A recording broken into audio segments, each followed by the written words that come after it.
પ્રકૃતિ તરફનું સન્માન, પ્રકૃતિ તરફની લાગણી, પ્રકૃતિ તરફનો મોહ ઓછો કરવાની વાત છે. પ્રકૃતિ એટલે માયા, માયા એટલે આપણી દુનિયાદારી, ભૌતિકતા. આપણી પાસે કશી પણ શક્તિ આવે તેનો ઉપયોગ ભૌતિકતા માટે જ કરીએ, કે ભૌતિકતાનું આકર્ષણ છે આપણને. એવું આકર્ષણ કે જે કોઈ વસ્તુ મારી પાસે હોય એ શ્રેષ્ઠ હોવી જોઈએ, આવું એક આકર્ષણ છે આપણને. પહેલા તો એવી વસ્તુ હતી કે હોવું જોઈએ, હવે આકર્ષણ એવું થયું કે શ્રેષ્ઠ હોવું જોઈએ.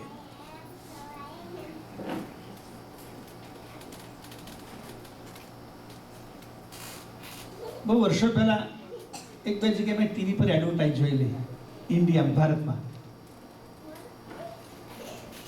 એક કપડાં ધોવાના પાવડરની એડવર્ટાઇઝ હતી, તમે કદાચ દેશમાં જોઈ હશે. એમાં પેલાને ઈર્ષ્યા થાય, ભલા મારા કરતા એનો કપડો વધારે કેમ સફેદ. આવો શબ્દ સાંભળેલો બરાબર.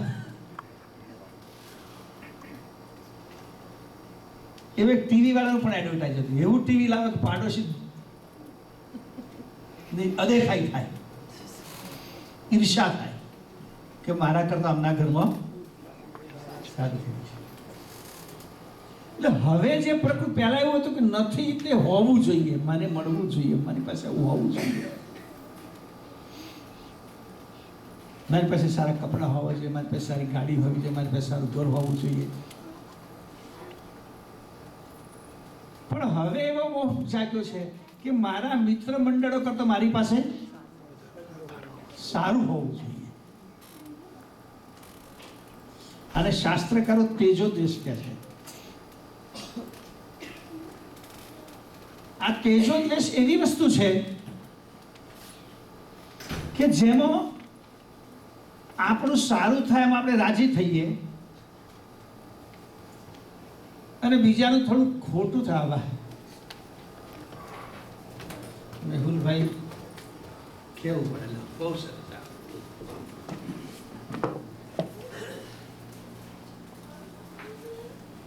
તેજોદેશ એવો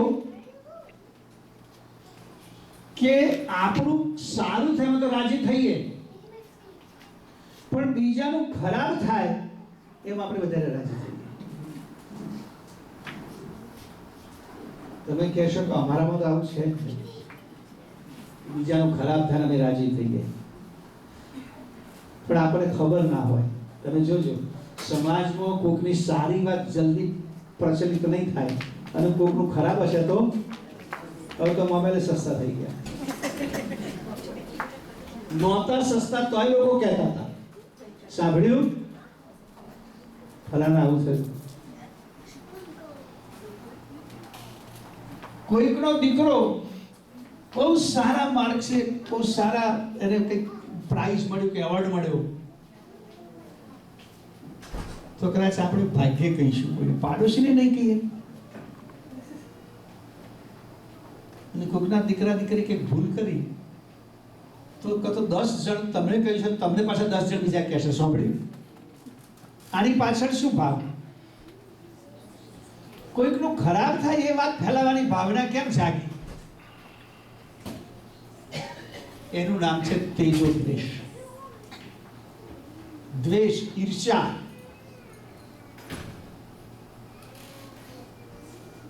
ઈર્ષ્યા હોય તો જ કોઈકનું ખોટું કહેવાનું મન થાય ને આપણને. એને પણ પ્રકૃતિનો મોહ માનવામાં આવ્યો છે. એવો ભાવ દૂર થાય, આપણો તેજોદ્વેષ દૂર થાય, મારી પાસે સારું છે બધા કરતો, એ દુર્ગુણનું નામ છે અહંકાર. અને બીજાનું ખોટું થાય એમાં થોડુંક રાજી રહેવું, એનું નામ તેજોદ્વેષ. બહુ ઊંડે ઊંડે પડેલું હોય, આપણને ખબર ના પડે ઘણી વખત તો કે મારામાં આવું પડ્યું છે. કોઈ તો સહેજ ખરાબ થયું ને આપણે રાજીના રેડ. અને પાછા કહીએ, જોયું ને ઉપરવાળા ન્યાય કર્યો ને, તારો કરશે તારે શું ખબર પડશે?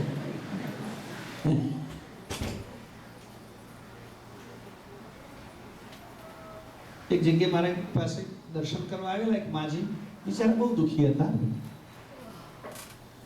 એમને કોઈ દગો કર્યો હશે, એમના દીકરાએ કે દીકરાની વહુ હોય કે ભાઈએ કે દિયરે કે જેઠે.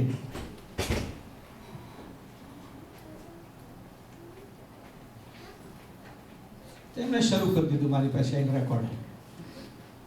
એને તો નરકમાં જગ્યા નહીં મળે તો કઈ મળશે? નરકમાં ના મળે સારું કહેવાય. તો મેં કહ્યું તમારા આશીર્વાદ કે નરકમાં જગ્યા ના મળે તો સારી જગ્યાએ મળે ને. એને તો રોમે રોમે કીડા પડશે, એ સડી જશે, એ ગંધાશે. આપણા દેશમાં આવું બોલતા લોકો હોય છે, કારણ કે આવું કર્યું છે.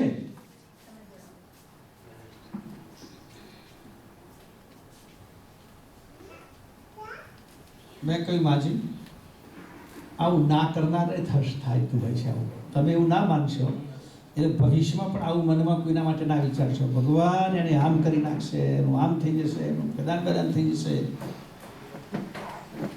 એનું બધું આવું થઈ જશે. આવું કોઈ દાડો કોઈના માટે વિચારશો નહીં.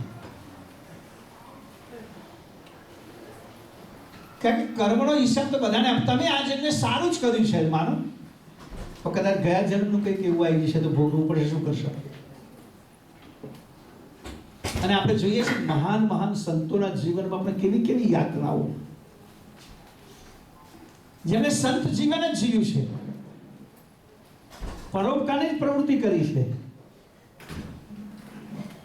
છતાં તેમના જીવનમાં શારીરિક કષ્ટ પડ્યા છે.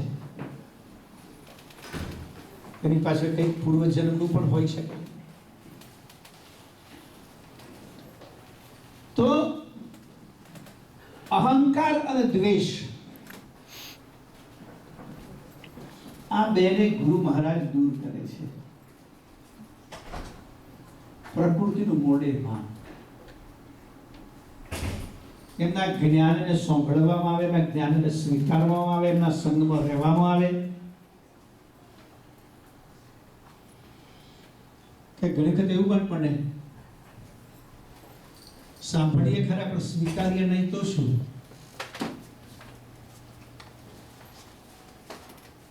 આપણે તો એક વસ્તુ તો સારી છે, આપણા દેશ માટે કહું કે આપણા દેશના લોકો માટે કહું કે સારી વસ્તુ ભલે બધા લોકો સાંભળે તો છે જ,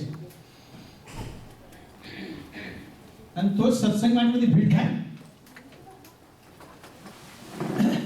સારી વસ્તુ સાંભળવા માટે સત્સંગમાં જાય લોકો,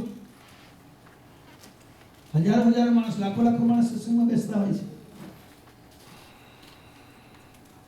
તમે પણ બધા આજે રવિવારનો દિવસ, શનિવારનો દિવસ ગયો, મોડ 5 દાડા 6 દાડા 7 દાડા એક દિવસ મળે,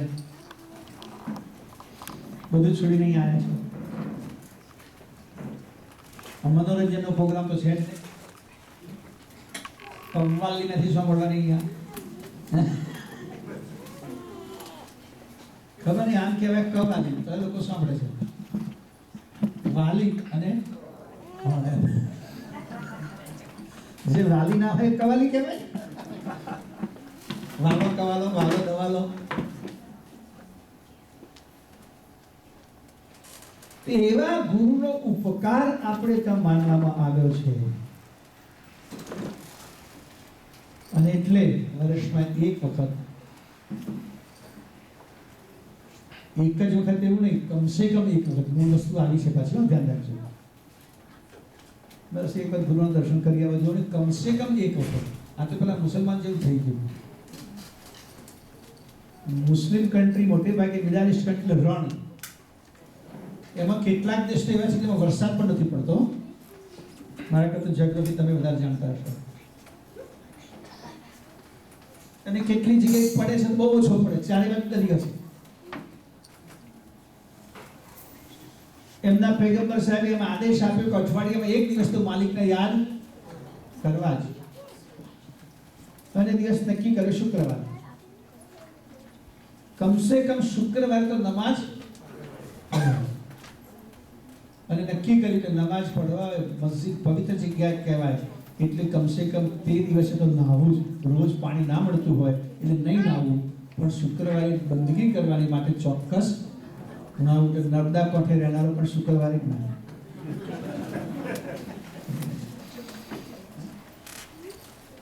શુક્રવારે તો નાહવું જ, એવું કહેવાનો મતલબ હતો.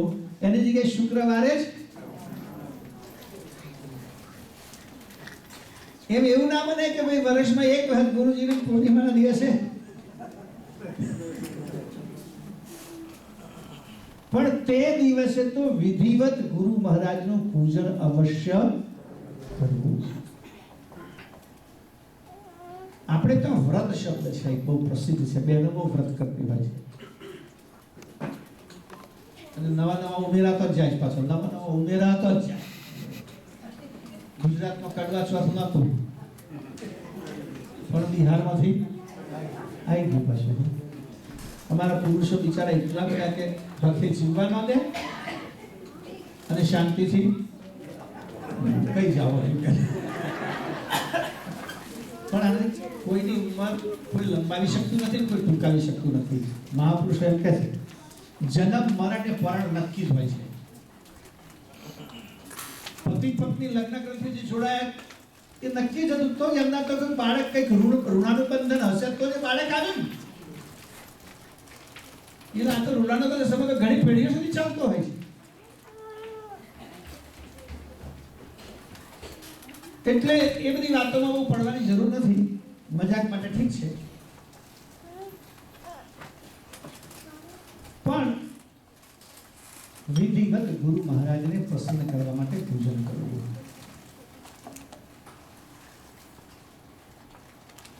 કે જે આપણને પ્રકૃતિના બંધનમાંથી મુક્ત કરાવવા માટે ઉપદેશ અને આદેશ આપે છે. હું વાત કરતો તો વ્રત. વ્રતનો મતલબ થાય છે વીટળાઈને રહેવું. કેટલાક સંસ્કૃત શબ્દો, આપણી ગુજરાતી ભાષા સંસ્કૃતમાંથી છે, ભારતીય બધી ભાષાઓ સંસ્કૃતમાંથી આવેલી છે. એટલે મોટાભાગની ભાષામાં ઘણા બધા શબ્દો એક છે, કેટલી જગ્યાએ વપરાય એટલી નથી વપરાતા. દાખલા તરીકે આપણે બોલવા ઉભા થઈએ તો શું ક્યાંથી શરૂ કરીએ? ભાઈઓ તથા બહેનો. બરાબર? ભાઈઓનો બીજો અર્થ થાય છે આપણે ત્યાં સહોદર. સહઉદર, એક ઉદરમાંથી પેદા થાય એનું નામ સહોદર. ગુજરાતી તમે તો બધા ભૂલી નથી ગયા એટલે આવડતું છે. બરાબર? પણ આપણે તો ભાષણ ઉભું કરવા ઉભું થતા સહોદરો સહોદરીઓ એવું ના બોલે. બોલે સાઉથમાં બોલે છે. તામિલ વાળા ભાષણ શરૂ કરે તો સહોદર સહોદરી ત્યાં શરૂ કરે. સહોદર શબ્દ ગુજરાતીમાં પણ છે, તામિલમાં પણ છે. એટલે મોટાભાગના શબ્દો આપણા ભાષામાંથી આવે છે સંસ્કૃત. વ્રત, વ્રત એટલે વીટળાઈને રહેવું. એક એવો દિવસ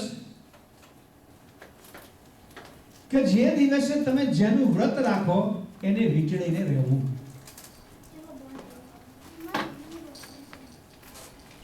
ગુરુ પૂર્ણિમા એક વ્રત છે. તો આખો દિવસ ગુરુજીને વીટળીને રહેવું. વીટળીને રહેવું એટલે આ તો પાછા વીટળી જવું.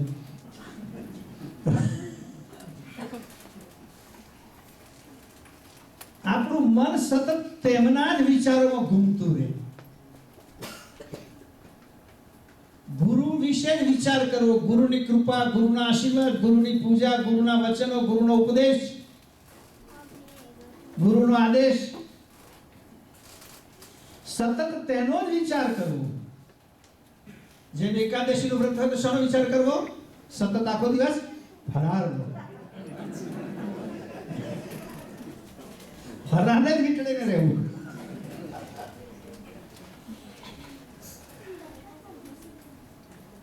વિષય તો બદલી નાખ્યો આપણે. હકીકતમાં ઈષ્ટદેવને વીટળીને રહેવું, એમનું પૂજન કરવું, એમનું સોંપવું કાર્ય કરવું, એમના માટે કંઈક કરવું. એમાં વ્રતનો મતલબ એ છે કે સમગ્ર દિવસ ગુરુનું ચિંતન કરવું, ગુરુની સ્તુતિ કરીએ, ગુરુની પ્રાર્થના કરીએ, ગુરુનો ઉપદેશ સાંભળીએ, ગુરુના વચનો સાંભળીએ અને ગુરુએ આપેલી આજ્ઞાનું અનુસરણ કરીએ. એ ગુરુ પૂર્ણિમાનું મહત્વ છે. આમ તો ગુરુ વિશે સૌથી વધારે કોઈ લખ્યું તો શિવજીએ લખ્યું છે.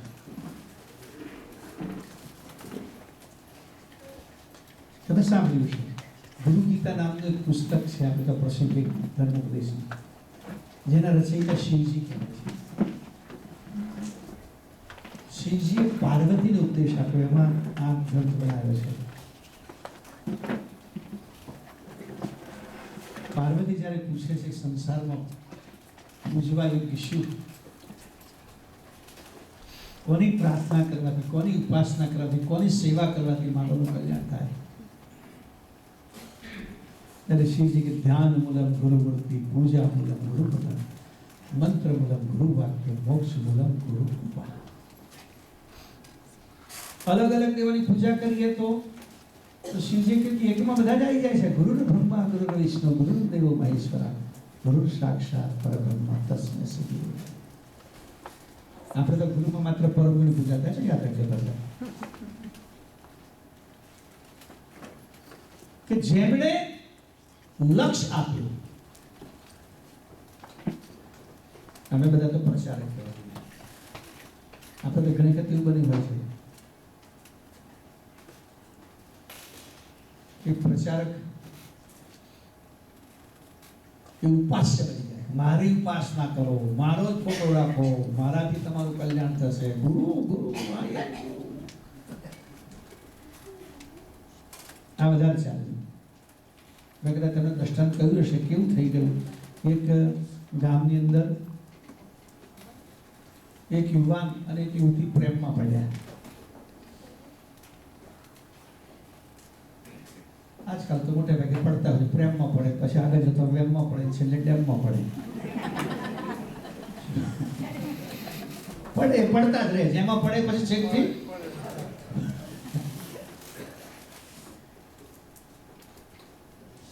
હવે બંને નક્કી કર્યું લગ્ન કરવું. પણ વિજ્ઞાન પર છોકરાએ કંઈક કરી પરદેશમાં ભણવા જવા માટેનું કંઈક કર્યું હશે, એના વિઝા આવી ગયા. છોરી કે હું 3 વર્ષમાં ભણી પાછો આવું છું, તો વેઇટ કર. અને એ વખતે મોબાઈલની સગવડ નહીં હોય, લેખિત ટપાલ ચાલતી હોય. તો દર મહિને તારે કાગળ લખવાનો, પ્રોમિસ પ્રોમિસ. મહિનાની 1 થી 5 તારીખમાં પેલી છોકરી રાહ જોવે. ટપાલ કાંઠે નીકળ પૂછે મારો લેટર આવ્યો, મારો લેટર આવ્યો. અને 1 થી 5માં આવે છે. એટલે હવે તો ટપાલીને ઉત્સુકતા જાગી કે એવું શું આ છોકરી આટલી ઉત્સુક બને છે, કોનો લેટર આવે છે.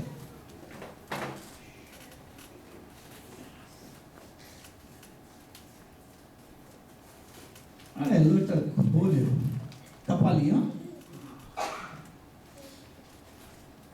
અને 1-2 મહિના તો લેટર આપ્યું પડે, 2-3 મહિના કટ ઓફ થઈ નાખ્યું. પેલી બિચારી વિહળ થઈ ગઈ. હવે 3 વર્ષ પછી પેલો માણસ આવ્યો પાછો.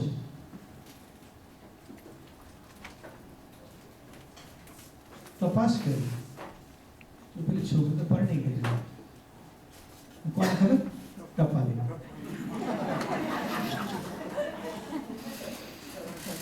પેલે પછી શું કર્યું, 2-3 મહિના લેટર ના આપ્યા પછી ફરી જે લેટર આવ્યો એને નીચે લિખિત પોતાની કરી દીધી. લિખિત પછી ના હતા આમ ત્યાં પડી ગઈ. એમાં જે સંદેશ અમે બધા મેસેન્જર, ગુરુ મહારાજનો મેસેજ તમારા સુધી પહોંચાડવાનો. પૂજા તો ગુરુ મહારાજ,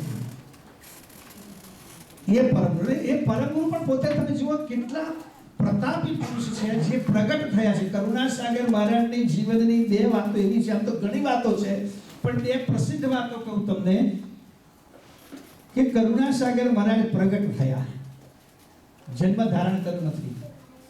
એમણે પોતાના હાથે ગ્રંથમાં લખ્યું છે અને એ ગ્રંથની એમની હયાતીમાં કેટલી નકલો બહાર આવેલી છે. આજે મારી પાસે અસ્તિક ગ્રંથો ઘણા બધા છે, નકલો 18 ગ્રંથ છે, પરમના 15 ગ્રંથ લખેલા, બીજા 3 2 18 3 18, એક એક ગ્રંથની 10 10 15 15 હસ્તપ્રતો અમારી પાસે છે. અલગ અલગ મંદિરો અલગ અલગ જગ્યાએ સંગ્રહાયેલી. અને એ હસ્તપ્રત ક્યારે લખાઈ એની અંદર તિથિઓ પણ લખેલી છે. તમારા મને બહુ ઓછા લોકો હશે, અમારા શબ્દમાં અમારે સતીશભાઈ ઘણી બધી પ્રતો જોયેલી છે, અમારી સાથે રહેતા બહુ. અને એ બધી પ્રતો દિવ્ય પરમ ગુરુ કરુણાસાગર સંવત 1934 માં કૈવલ્યદાન સંવત ઈસવીસન નહીં, એ પહેલા લખેલી છે. એમાં પરમ ગુરુએ ચરિત્ર લખી પોતાનું હું કઈ રીતે પ્રગટ થયો. એટલે એક તો કરુણાસાગર મહારાજ પોતે પ્રગટ થયા, બીજું સંસારના જેટલા સંતો થયા, મહાવીર હોય કે બુદ્ધ હોય કે કોઈ પણ, એમને બધાએ તપસ્યા કરવી પડી, સાધના કરવી પડી, ગુરુના આશ્રમમાં જઈને એમણે ઉપદેશ લેવો પડ્યો. દિવ્ય પરમ ગુરુએ 7 વર્ષની ઉંમરે ગ્રંથો લખવાનું શરૂ કર્યું, 7 વર્ષની ઉંમરે ઉપદેશ આપવાનું શરૂ કર્યું. અને લોકો 7 વર્ષની ઉંમરના પરમ ગુરુને સાંભળવા થયા. કોઈ ગુરુ પાસે જવું પડ્યું નથી, કોઈ સિદ્ધિ લેવા સાધના કરવી પડી નથી, કોઈ તપ કરવું પડ્યું નથી, કારણ કે કરતાના ધામમાંથી લઈને આવ્યા. પરચાની વાત કરી એવા ઘણા અસંખ્ય પરચાઓ આપ્યા પરમ ગુરુએ. પણ આ બધું આપવા છતાં એમ કહે કે હું સર્જનહાર નથી, હું માત્ર તમારો ગુરુ છું. આપણે ત્યાં એવા બન્યા છે જે લોકો કોક સર્જનાને ભજ્યા હોય, પાછળના લોકો ભગવાન બનાવી દીધા હોય. એવા પરમ ગુરુ કરુણાસાગર જેમણે મનુષ્યને બધી પ્રકારની જંજાળમાંથી, બધી પ્રકારની અંધશ્રદ્ધામાંથી, બધી પ્રકારના લૌકિક ઉપચારમાંથી મુક્ત કરીને, કારણ કે આપણે તો હિન્દુ ધર્મમાં પરિસ્થિતિ શું ઊભી થઈ ગઈ, લૌકિક ઉપચાર બહુ વધી ગયા. લૌકિક ઉપચાર,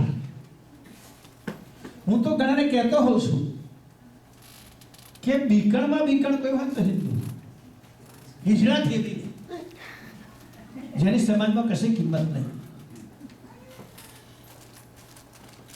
હમણાં ગામમાં ગયો તો હું, અમારે પરમ ગુરુ પારાયણ હતો,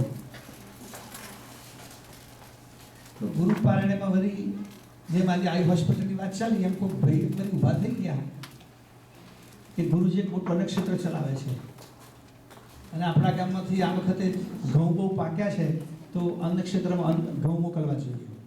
તને કોણે ડાફણ કે હું જોઉં છું કેટલા બધા યાત્રીઓ જમે છે, કેટલા દર્દીઓ જમે છે, તો મને એમ થયું પેલા હિજડા લઈ જાય છે, એના કરતાં અહીં મોકલીએ શું ખોટું. આવું આ ભાઈ માઇકમાં બોલ્યો. હિજડા કેમ લઈ જાય છે? હિજડા કનેક્શન પર ચલાવે છે? હિજડા કોઈને જમાડે છે, કોઈ ધર્મશાળા કઈ કે ના, પણ અમારા ગામમાં તો ભેગા કશે પડ્યા છે, પેદા પડ્યા છે, ટ્રક લઈને આવી જાય છે ને એમનું જ પગારું લઈને આવે છે, આપણું પગારું ના ચાલે. એટલે કોકને કે તારા 3 આપવાના છે, કોકને તારા 2 આપવાના છે, ને હવે તો બધાને ઓળખી ગયા કોના ઘરે કેટલા પાક છે, અને તમે બધા આપી દો તો કે આપી દેવા પડે કે 5 એટલે 5 ભરી લેવાનો, ના જ નહીં કહેવાનું કે મેં કહું આવું કેમ તમારે કે સગા છે? તો ના ના કે હિજડા તો માગે હાલ દેવું પડે, ને તો એની તો બદુઆ લાગે. શનિ મંગળ રાહુ કેતુ કોને નડે? હિન્દુ છે કોઈ નડે? એનો જો અહીંયા તો તમે બધા જુઓ છો, અહીંયા બધા ધોળિયા લોકોના બાળકો કેવા એકદમ રૂના ઢગલા જેવા હોય, પણ કોઈ છોકરું બહાર નીકળે કાળું ટીલું લગાવી, અને તમે મહેમાન અમારા તો લગાવી દો. મેં તો સાંભળ્યું એક દાદાની ટેવ હતી, બહાર નીકળે ટીલું લગાવીને જાય. કેમ થાય કે હવે આવું મને કોઈની નજર લાગી જાય તો કઈ જવું પડે.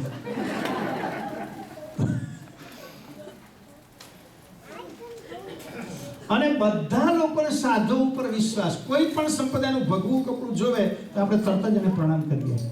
તો નાના છોકરાને બીવડાવવા માટે પાછા અમે જ હાથમાં આવીએ.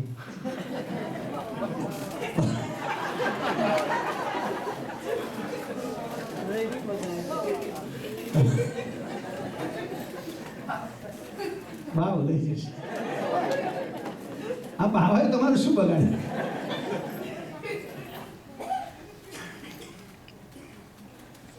એટલે લૌકિક આચાર, આ દિવસે આ ના ખવાય, આ દિવસે આ ના પીવાય, આ દિવસે આ ના પહેરાય. અને માફ કરજો, ખોટું ના લગાડશે, પણ જે જોશી ના જાણે તે, જે ના જાણે જોશી તે જાણે ડોશી. શેમ્પુ આ દિવસે ના મળે. અમારી દીકરીઓ મને પૂછતી હતી ત્યાં શિકાગો મંદિરમાં યુથ તમારું ચાલે તો કેમ ના લગાવાય, કાળા કપડા કેમ ના પહેરાય? મેં કહ્યું કાળા કપડા ભારતમાં ના પહેરાય, અહીંયા પહેરાય. વૈજ્ઞાનિક વાત છે. આપણે ત્યાં પહેલા બધા ઘડિયા, હું તો જોતો, મને 50 વર્ષ થવા આવ્યા ગાદી પર, 45 તો થઈ ગયા. હું જોતો પહેલા કોઈ પણ ગામડામાં જાઉં તો બધાના કપડા સફેદ જ હોય. ધોતી હોય, લેગો હોય, ટોપી હોય, જબ્બો હોય, માથે કતો ફાડ્યું હોય, પણ સફેદ જ. એ લોકો વૈજ્ઞાનિક હતા. અંગ્રેજો નક્કી કરી નતા ગયા કે તમારે સફેદ પહેરવાનું છે, પણ આપણે કેટલી ગરમી પડે ધગધગતી, અને એ ગરમીમાં સફેદ કપડાઓ રિફ્લેક્શન કરે તો થોડું શરીર ઠંડક કરે. હવે આપણે તો છોકરા મે મહિનામાં કાળા કપડા પહેરી ફરતા હતા, તમને જોઈ.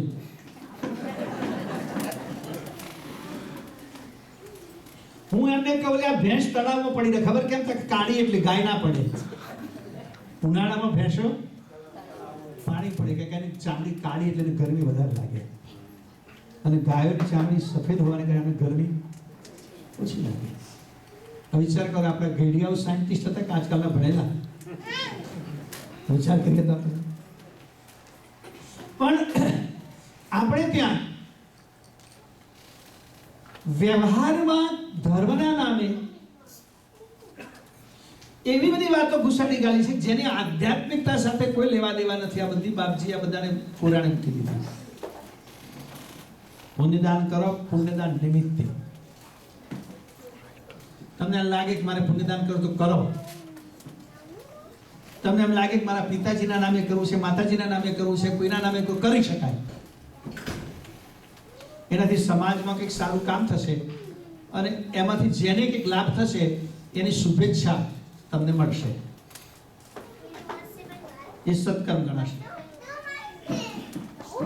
પણ અહીંથી ગયેલાને ઉદ્ધાર માટે હું કરું છું, એ માન્યતામાં કોઈ દમ નથી. યાદ રાખજો. કેટલી બધી એવી માન્યતાઓ. કરુણાસાગર મહારાજે કર્મકાંડનો ખૂબ બહિષ્કાર કર્યો છે. મરણ પછીનો કર્મકાંડ કે બીજી કોઈ વિધિ પર કર્મકાંડ, શ્રાદ્ધ વિધિનું કર્મકાંડ, કારણ કે જનાર સદગત ક્યાં ગયો છે એની કોઈને ખબર નથી. કોકે કર્યું હશે વિચાર કે ભાઈ આ કાગડાને કોઈ બેસવા દેતું નથી, ક્યારેય ઉપરથી બાંધને બેસે તો હાવ કે ઉડાડી મૂકે. એવો કાગડો બિચારો ભૂખે ના મરે તો શ્રાદ્ધ કાઢ્યો છે એવું મને લાગે. પણ હમણાં વર્ષે તો તમે કદાચ અહીંયા ગુજરાત સમાચાર બધા આવતા જ હોય છે, ભારતના ગુજરાતના. તમે વાંચ્યું હશે કે અમદાવાદમાં શ્રાદ્ધ પક્ષમાં બહુ કાગડા મરી ગયા, કારણ કે જે અમુક પ્રકારે એવું ખવડાયું કે કાયમ ના ખાતા હોય ખાય. કર્મકાંડ સાથે આ તો કેવી વાત બોલે ભાઈ કે બેન કોઈને ઘરમાંથી મરી ગયા છે એટલે શ્રાદ્ધ. એમને એ બેન એમનો નાનો દીકરો હતો, એને લઈને ધાબા પર ગયા અને કહે છે તું નાખ. તો એક કાગડો આવે, પણ આ બે ઊભો થતા આવે ખરો પણ લેન્ડ ન થાય. ને પેલા છોકરાએ કહે કે મમ્મી આ પપ્પા તારથી હજુ પણ દીવે છે, એટલે તું નીચે ઉતરી જવું પડે.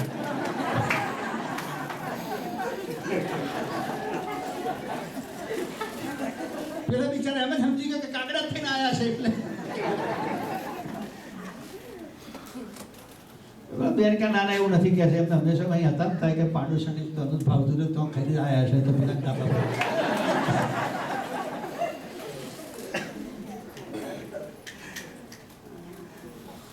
તો દિવ્ય પરમ ગુરુ કહે છે શુદ્ધ ઉપાસના, હું ને મારા પરમાત્મા હું ને મારા કરતા વિશ્વના સર્જનાર એક જ છે. એક કરતા સાથે સૃષ્ટિ બનાવી છે. એવા કેવળ કરતા એનું સંધાન મારા ગુરુદેવ કરાવે છે. એવા ગુરુને માધ્યમ રાખીને કરતાનું હું સ્મરણ કરું, ભજન કરું. કઈ વિશેષ કરવાની જરૂર નથી. રોજ નિયમિત સાદી સરસ સીધી ઉપાસના આપી છે, ઉપાસના કરો. ગુરુ મંત્ર આપ્યો છે, મંત્ર એના જાપ કરો અને પવિત્ર જીવન જીવો. પવિત્ર જીવનનો મતલબ એ છે કે કોઈને પણ દુઃખી ન કરીએ, એ સાદું જીવન છે. અને આપણાથી કોઈને સુખી કરીએ એ પવિત્ર જીવન છે. તમારાથી કોઈ સુખી થાય એવું જીવન એટલે તમારું અઢળક સત્કર્મ થઈ ગયું. ધર્મ કોઈ જટિલ વસ્તુ નથી. સરળતાથી સમજવામાં આવે તો જટિલ વસ્તુ નથી. કેટલાક તો જટિલ બનાવી દીધું. આમ પૂજા ના થાય, આમ પૂજા ના થાય, આમ ના બેસાય, આમ કરો તો આમ થાય, આમ કરો તો આમ થાય. પણ આપણે નાના બાળક બનીને પૂજા કરીએ તો ભૂલ જ ના થાય. જો તમારા ઘરમાં નાનું બાળક હોય, કશું પણ કરે તો તમે એને સજા નથી કરતા. બાળક છે, અબૂધ છે, આપણને ખબર કે અબૂધ છે, અહીં આવવા તૈયાર થયા તમે બધા, અને કદાચ ઘરમાં નાનું મુન્ની નાનું હોય, કોઈ જરા લો ને અને લીધું અને ડાયપર પહેરાવવાનું રહી ગયું હતું, તો તમે શું કરો? પછી પ્રતિને આવવાનું કોઈ દાડો તેડવો જ નહીં. આવું કરો ના, આવું જ બને છે. એમ આપણે વિદ્વાન બનીને નહીં, જ્ઞાની બનીને નહીં, ગુરુ મહારાજના અબુધ બાળક બનીને એમની પૂજા કરીએ, નિર્દોષ અને નિર્મળ ભાવથી પૂજા કરીએ, તો પ્રેમથી ગુરુદેવ સ્વીકારે છે. નાનું બાળક કદાચ તમને એને તમે તું કહેતા લઈ તું, તો તમને ખોટું લાગે નહીં લાગે? અને આપણે તો જો વધારેમાં વધારે તમારે તો અંગ્રેજીમાં બધા માટે યુ શબ્દ વપરાય છે, તો તું શબ્દને શું કહે છે? ના પણ એક વચન ધાવ માત્ર ગોડ માટે વપરાય છે કે મા માટે વપરાય? બાકી તો એક જ છે, યુ સિવાય બીજું કશું છે જ નહીં વપરાશમાં. તો અહીંયા નિર્મળ અને નિર્દોષ ભાવ એ અહંકાર શૂન્યતાની નિશાની છે. હું કઈ નથી, હું નાનો છું,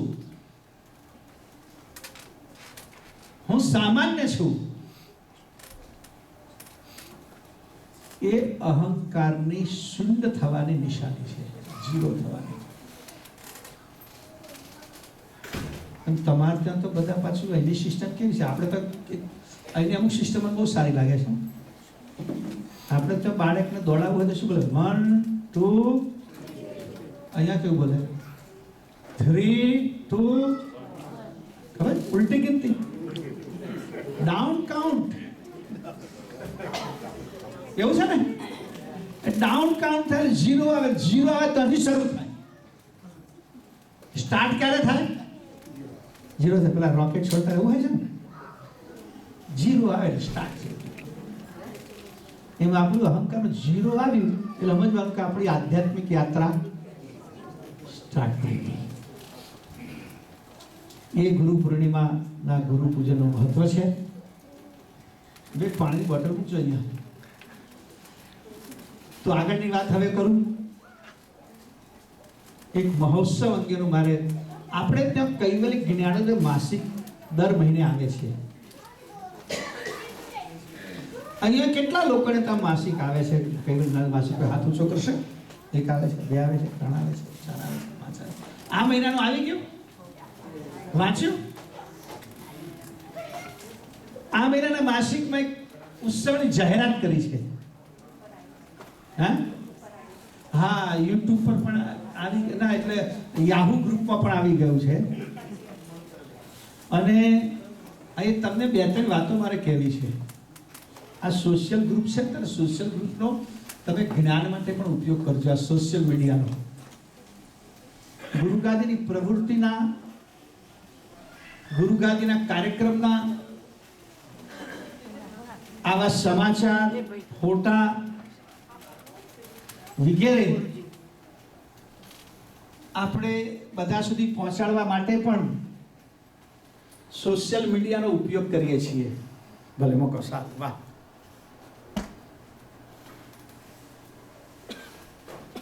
એટલે ફેસબુકમાં પણ આપણે ગ્રુપ રાખ્યું છે,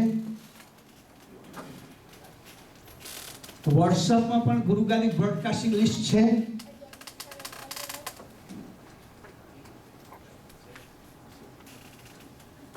જેમાં આ બધું અમે મૂકતા હોઈએ છીએ. ગુરુગાદી સાથે વોટ્સઅપ પર જોડાયેલા કેટલા લોકો છે? અહીંયા કોઈ હાથ ઊંચો કે જેને મોર્નિંગમાં મેસેજ મળતા હોય? વાહ, તમારા જવાબ પણ આવે છે, ઘણા બધા છે. બાકીના લોકો જોડાજો. કોઈ કહેશે કઈ રીતે જોડાવું? ભાઈ કંઈક નંબર ઉપર લખીને કંઈક અહીં ચોંટાડી દેજો. એક મોટા કાગળ પર પેન કે લખીને બહાર જઈને લખીને લઈ આવો કાગળ ઉપર. તો હું બોલું તો 97 વાળો +91 કરીને મોટા કાગળ પર લગાવી દેજો. એમાં તમે તમારું નામ અને સર્કલ સાહેબ આટલું લખીને વોટ્સએપ મોકલી દેજો અને એ નંબર તમારામાં સેવ કરી લેજો. તો તમને ઘણા બધા આવા મેસેજ મળતા રહેશે ગુરુગાદીના. બીજા ફાલતુ બહુ આવે, પણ તમે કોઈ મેસેજ ના મોકલશો મને મહેરબાની કરીને. અત્યારે મારે વોટ્સએપ પર લગભગ હું માનું છું કે 6-7 હજાર લોકો છે. હવે બધા મોકલે તો મને તો પેલો ભાઈ જો કે હવે મારા કામ કરનારા લોકો કરે છે, પણ એ કંટાળી જાય ને. અને થોડા સમય હમણાં તમને નંબર આપું છું, પણ થોડા સમય પછી નંબર બદલાવાનો છે, એટલે તમે ધ્યાન રાખીને બદલી લેજો. તમને સૂચના મળશે કે નંબર બદલી લેજો. તો એક અનુષ્ઠાન મહોત્સવ આપણે મહાબીજથી લોન્ચ કરીએ છીએ. આ વખતના કૈવલ્ય જ્ઞાનોદય માસિકમાં આપી દીધું છે.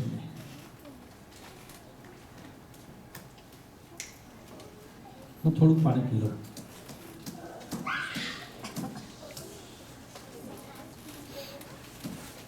માતાજીની બોટલ કામ લાગી ગયા, બધા શોધવા ગયા કે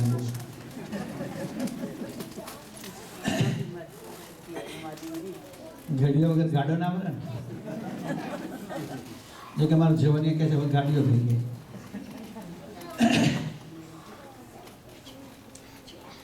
સાધુ દીક્ષા સુવર્ણ જયંતિ મહોત્સવની વાત કરતો હતો.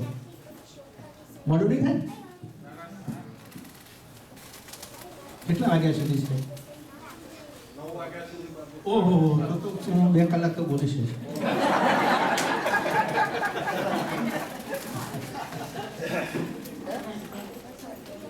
જોઈ લો કેટલા વાગે. સામું ઘડિયાળ સાચું છે ને? બસ બરાબર છે. બસ હું મારા ગુરુજી પાસે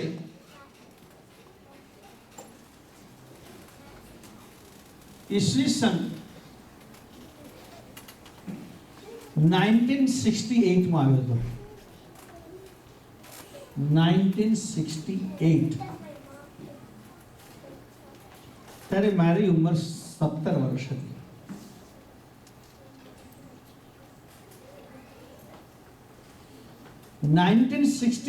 માં હું ગુરુજી પાસે આવ્યો.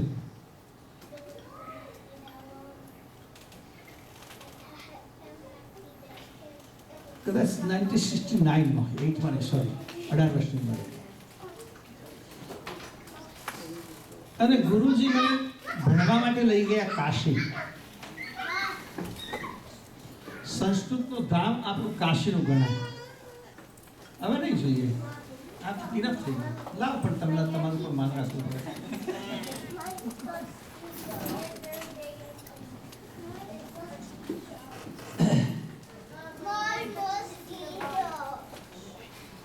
ગુરુજીએ મને સંસ્કૃત ભણવા માટે, એ વખત આખા ભારતમાં સંસ્કૃતની એક જ યુનિવર્સિટી હતી, વારાણસી સંસ્કૃત યુનિવર્સિટી. અત્યારે બધા સ્ટેટોમાં જુદી જુદી યુનિવર્સિટી થઈ ગઈ. ત્યારે આખા ભારતમાં માત્ર એક યુનિવર્સિટી હતી. તો મને ભણવા મૂક્યો. એ વખતે મને સાધુ બનાવીને ભણવા મૂક્યો. કારણ કે સંસ્કૃત યુનિવર્સિટીમાં મોટાભાગે ભણનારા 2 જ વર્ગ હતા.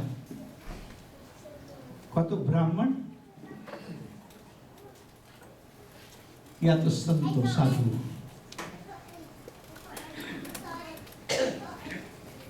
એટલે ગુરુજીએ મને સાધુ દીક્ષા આપી. સાધુ દીક્ષા કોઈ લે એની પ્રાથમિક તબક્કે 3 વસ્તુ બદલાય. નામ, વેશ અને કેશ. નામ બદલાય. મા બાપે આપેલું નામ નીકળી જાય અને ગુરુ મહારાજ બીજું નામ આપે. મને નામ આપ્યું મારા ગુરુજીએ અવિચલદાસ, જેનાથી બધા મને ઓળખે છે. મારા રેકોર્ડમાં બધી જગ્યા નામ છે. વેશ બદલ્યો એટલે મારા કપડા બદલાયા. સાધુ તરીકે ભગવા કપડા આવે એટલે મને મારા ગુરુજીએ ભગવા કપડા પહેરાવ્યા. આ કપડા એટલા માટે માણસને મોહ કપડાનો જતો રહે અને રંગની પણ ઇફેક્ટ હોય છે. તમે જોજો,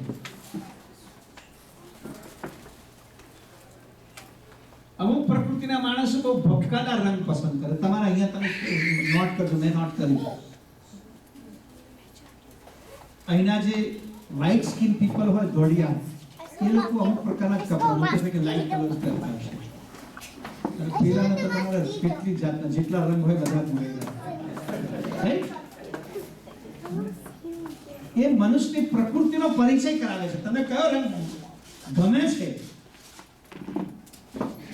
એ પ્રકૃતિનો પરિચય છે. ભગવો રંગ ત્યાગનું પ્રતીક માનવામાં આવ્યું છે આપણા શાસ્ત્રોમાં. આહુતિ, ત્યાગ, બલિદાન. તમે સાંભળ્યું છે રજપૂતો જ્યારે કેસરિયા કરતા હતા રાજસ્થાનના, યુદ્ધમાં જાય ત્યારે ભગવત પહેરી લે, બસ હવે બલિદાન. કહો તો જીતીને જ પાછા આવું, તો નહીં આવું. આપણા રાષ્ટ્રધ્વજમાં પણ સૌથી ઉપર એક રંગ છે જેનું નામ છે ભગવો. પછી પસંદ જ નહીં કોઈ. Night dress, party dress, day dress, night dress બધું એક જ. પછી ત્રીજું બધા કેશ. કેશ એટલે વાળ. વાળ બદલે નવા લાવવાના.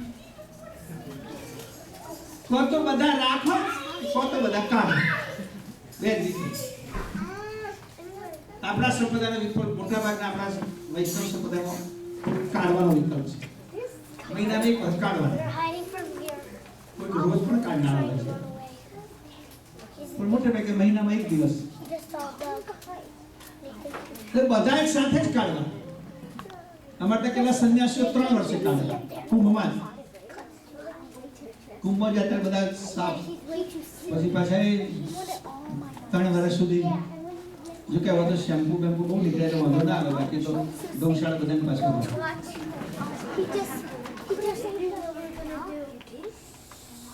આવી રીતે ગુરુજીએ મને સાધુ દીક્ષા આપી 1969 31st March મે.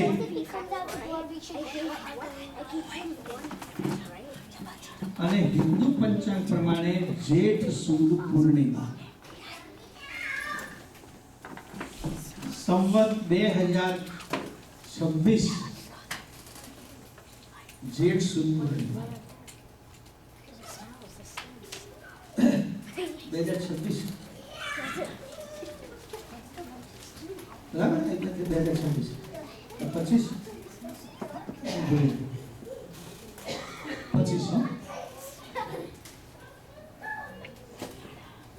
અમારા ભક્તજનો, મને તો યાદ નહોતું, પણ મારે કેટલાક સાધુ સંતો, કેટલાક ભક્તજનો બધાને યાદ હતું. બધા કે આપણે આને ઉત્સવ જુઓ. જેથી લોકોને એક મેસેજ મળે કે સાધુ શું, સાધુ કેમ બને, સાધુ કેમ બને, કોણ બને, સાધુ બન્યા પછી કેવું જીવન જીવવું જોઈએ, જેથી લોકોને પરિચય થાય. પણ મેં વિચાર એવો કર્યો કે મેં તો મારા સાધુ જીવનની યાત્રામાં ગુરુ મહારાજની ખૂબ સેવા કરી. એક સૌભાગ્ય માનું, કારણ કે 18-19 વર્ષની ઉંમરે સાધુ થયા તો 50 વર્ષ જેવા મળ્યા, નથી 40 વર્ષે થયા તો પતી ગયા હોત, 50 વર્ષ તત.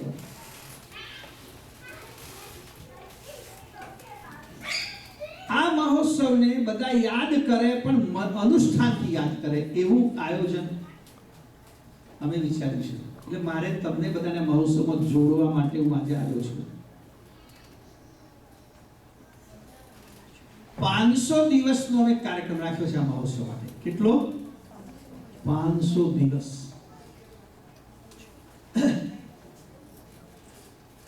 17મી જાન્યુઆરી 17th January 2018